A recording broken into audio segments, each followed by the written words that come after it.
Son las 7 de la mañana con 7 minutos. Un informe de Contraloría recomendó al Pleno del CNE vigilar la situación legal de los movimientos Fuerza Compromiso Social, Podemos, Libertades Pueblo y Justicia Social. En el informe de seguimiento predetermina que si su registro tenía irregularidades, entonces están recibiendo indebidamente fondos públicos. Y entonces dispone a anular su inscripción, destituir a 3 consejeros electorales de Alianza País, de PCC y Pachacutic, que se negaron a borrarlos del registro de partidos.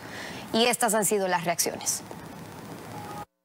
Existe una clara intromisión al proceso electoral en marcha. Los ecuatorianos esperamos que los esfuerzos de la Contraloría se enfoquen en el combate a la corrupción y que no se haga eco de las fuerzas políticas que quieren tomarse por asalto el CNE. Procederemos de acuerdo a nuestras competencias establecidas en la Constitución y en el Código de la Democracia. Nadie va a frenar el proceso electoral y el país va a tener un proceso electoral en el 2021. ¿Cómo actuará Estela Cero? Tiene que saber que será en el marco constitucional. Pablo Celi, Contralor General del Estado, bienvenido a Contacto Directo. Muy buenos días. Buenos días también. ¿Con qué argumentos, en base a qué disposición legal resuelve Contraloría que se debía anular esta inscripción de 4 movimientos políticos si la competencia de Contraloría es para controlar la correcta administración de los fondos públicos? En este examen de auditoría no existe ningún conflicto de competencia. Es un examen al sistema de registro del Consejo Nacional Electoral. Examen que está dentro de las atribuciones de la Contraloría, que está obligada a vigilar el cumplimiento de todos los procedimientos y las normas pertinentes en aquellas instancias en las que se haga uso de recursos del Estado. En este caso, de ese registro depende precisamente las asignaciones de recursos que realiza el Consejo Nacional Electoral.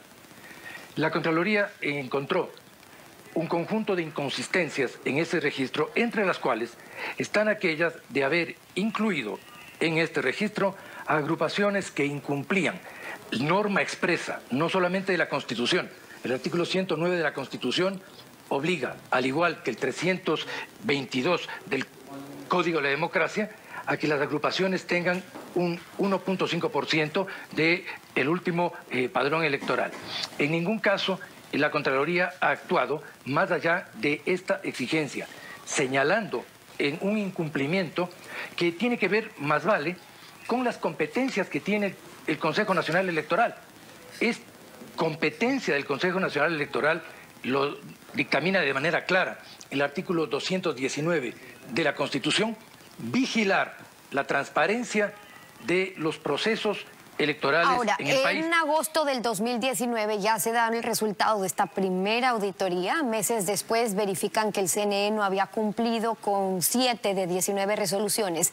Entre esas resoluciones no cumplidas estaba esta que se refiere a cancelar la inscripción de los 4 movimientos, y pregunto porque el primer informe recomendaba vigilar la situación legal de esos movimientos. Y luego el informe siguiente, Contraloría recomienda dejar sin efecto la inscripción. ¿En qué incumplieron estos movimientos para su registro o inscripción? Son dos exámenes de naturaleza diferente. El primer examen es un examen al sistema en donde se constata el incumplimiento por parte del Consejo Nacional Electoral de el haber exigido normativa expresa respecto del porcentaje electoral. No se trata de un examen a los partidos políticos. Quiero dejar esto muy claramente establecido. Por eso es que los partidos no fueron siquiera convocados a las lecturas de informe. Es un examen al Consejo en lo que tiene que ver con el cumplimiento de sus responsabilidades de control precisamente en el campo partidario. Este es el primer examen. Cuando la Contraloría constata esas irregularidades, concluye con un informe que recomienda no solamente el vigilar, esa es la recomendación general que está vinculada a la obligación constitucional que tiene el Consejo Electoral de ejercer esa vigilancia. Además, en las recomendaciones 3 y 4 se señala con mucha claridad que se debe depurar ese registro, quedando en él únicamente las organizaciones que cumplan los requisitos legales al tiempo de su inscripción. No se trata, por lo tanto, de un cambio de criterio, puesto que el segundo informe lo que hace es dar un seguimiento y observar si se cumplió o no estas dos condiciones. Y entonces ahora, si se vigiló ¿qué pasa? Suficientemente y si se depuró el registro. Como no se depuró el registro, el segundo informe observa esta falencia de parte del Consejo Nacional. Ahora en junio, ¿qué pasa? Le da 30 días de plazo para que rectifiquen los consejeros nacionales electorales, Diana Tamaint, presidenta del CNE, delegada por Pachacutic, Arturo Cabrera, delegado del PCC, Estela Acero de Alianza País, porque se negaron en el pleno del CNE a cumplir con esta recomendación a lo que usted se refiere de Contraloría. Ellos alegaron que esos movimientos habían participado en elecciones seccionales. Si estos consejeros hacen mayoría en el CNE, solo es posible una resolución con el voto justamente de ellos. En ese caso, pues, ¿no podrían ser destituidos? En la Contraloría, las acciones son un proceso. Hay una sucesión y progresiva de acciones. Lo que en este momento se ha establecido es una predeterminación que se deriva de las observaciones no cumplidas por parte del Consejo Nacional Electoral. Esa predeterminación abre un tiempo de 30 días para que los funcionarios señalados respondan a esa predeterminación con los descargos que consideren les amparan. La Contraloría, cumplido ese plazo, procederá a analizar las respuestas y adoptará una resolución definitiva.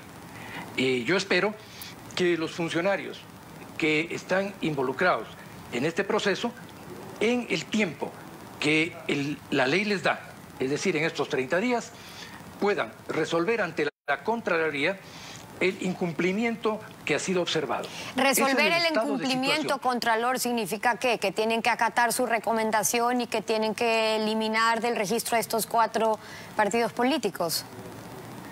Tienen que, las resoluciones de Contraloría y sus recomendaciones no son discrecionales, son de cumplimiento obligatorio. Nuestra observación tiene que ver con un procedimiento en donde no se cumplieron requisitos legales. Lo que debe hacer el Consejo Nacional Electoral es dejar sin efecto aquellos actos administrativos que estuvieron reñidos con la Constitución y con la propia norma electoral. ¿Y qué pasa? Es lo que la Contraloría plantea. ¿Y qué pasa si esos consejeros no acatan la decisión de Contraloría? Porque ellos dicen que usted se está intrometiendo en funciones que no le corresponden al Contralor. Y entonces, ¿qué puede pasar ahora? ¿Podrían ser destituidos por Contraloría o pueden recurrir al Tribunal Contencioso Administrativo? Recalco nuevamente, no hay un conflicto de competencias. Las decisiones de Contraloría están enmarcadas en sus competencias como organismo de control de uso de recursos públicos y de procedimientos que amparen ese uso. Por lo tanto, la predeterminación está legalmente sustentada. No puedo adelantar, en la medida en que deberé juzgar las respuestas que los funcionarios den, cuál sea la resolución definitiva de la Contraloría. Esta dependerá, por supuesto, del contenido de esa respuesta. Es de esperarse que los funcionarios actúen en cumplimiento de la Constitución y la ley y, además, de la obligatoriedad de dejar sin efecto un acto administrativo no legal. En otro tema, Contralor, que hoy ocupa la atención por la desbordante corrupción que estamos viendo. Hubo un informe de Contraloría que determinó responsabilidad penal en contra de Daniel Salcedo. Se notificó este informe a la Fiscalía General del Estado, esto fue en marzo del 2016. Se inició, de hecho, una investigación por el delito de tráfico de influencias, pero resulta que, pese a que la propia Contraloría había establecido una responsabilidad penal en contra de Daniel Salcedo, años más tarde, 2 años más tarde, se adjudicó un contrato de comunicación licitación a la empresa HDC Producciones, una empresa que era de Daniel Salcedo, por un valor de $1 millón más o menos. Ese contrato fue aprobado en 2017 por Darwin Moreno Garcés, el hermano del presidente y coordinador nacional administrativo de la Contraloría en ese entonces. Contralor. Hay muy equivocadas e imprecisas versiones respecto de ese hecho. En la medida en que es un hecho que requiere ser transparentado de manera absoluta, yo he determinado que se abra un examen de auditoría exhaustivo, de tal forma que la ciudadanía pueda conocer estrictamente los procedimientos que se dieron para esa contratación. Le puedo asegurar, por supuesto, que esa contratación no ha sido una contratación ilegal, al menos de la información con la que yo cuento en este momento. La auditoría determinará su alcance completo y el funcionario que usted menciona no tiene atribuciones para firmar contratos en Contraloría. Por eso le digo que es muy importante que tengamos mucha precisión en la información y yo cuidaré personalmente de que esa información sea trasladada de manera rigurosa a la ciudadanía conforme la auditoría que está en marcha vaya evidenciando todas las fases del proceso contractual, de tal forma que se puede establecer si existieron inhabilidades, si no existieron inhabilidades, si se cumplieron todos los procedimientos. Yo debo decirle que en Contraloría hay mucho rigor en el seguimiento de sus procesos internos, por lo cual confío plenamente que los funcionarios en el área administrativa ejercieron estos procedimientos antes de adoptar esa decisión. Lo que me está diciendo entonces es que no se le entregó un contrato a Daniel Salcedo, a una empresa donde él constaba entonces en ese año al que hacemos referencia. Estoy diciéndole que estamos realizando una auditoría para determinar todos los elementos que concurrieron a entregar ese contrato. Puedo adelantarle que de la información que he requerido al área administrativa, en el campo administrativo se han seguido todos los procedimientos legales. Los otros elementos, como el que usted menciona, tienen que ser también analizados en el proceso de auditoría que está en marcha. ¿Hay nuevos casos, Contralor, que esté observando ahora último Contraloría a propósito de estas nuevas denuncias que se han presentado en hospitales, en instituciones públicas, las denuncias sobre un reparto denunciando que se estaría involucrando o que estarían involucrados funcionarios públicos, asambleístas, de hecho, como ya estamos viendo? Efectivamente, estamos realizando en este momento alrededor de 250 auditorías que tienen que ver con contrataciones que se han dado en el periodo de emergencia. Algunas de ellas, yo diría un número muy significativo, han concluido ya con resultados. Existen en este momento alrededor de 30 exámenes con indicios de responsabilidad penal que están entregados a la Fiscalía General del Estado. Nosotros estamos avanzando en este momento en auditorías en todos los hospitales del sistema de salud, tanto del IES como del Ministerio. Y lo estamos haciendo también en todos los GATS provinciales o cantonales que hayan realizado contrataciones en ese contexto.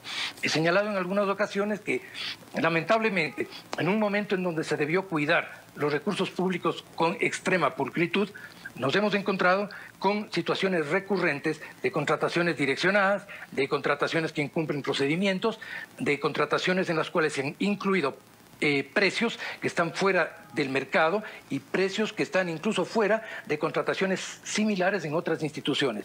Esto se repite de manera reiterada en algunos casos y en todos la Contraloría ha determinado indicios de responsabilidad penal. El Contralor General del Estado, Pablo Celia, acompañándonos hoy en Contacto Directo. Gracias, Contralor, por haber estado con nosotros. Muchas gracias, Esteban. 7 de la mañana con 21 minutos en Contacto Directo.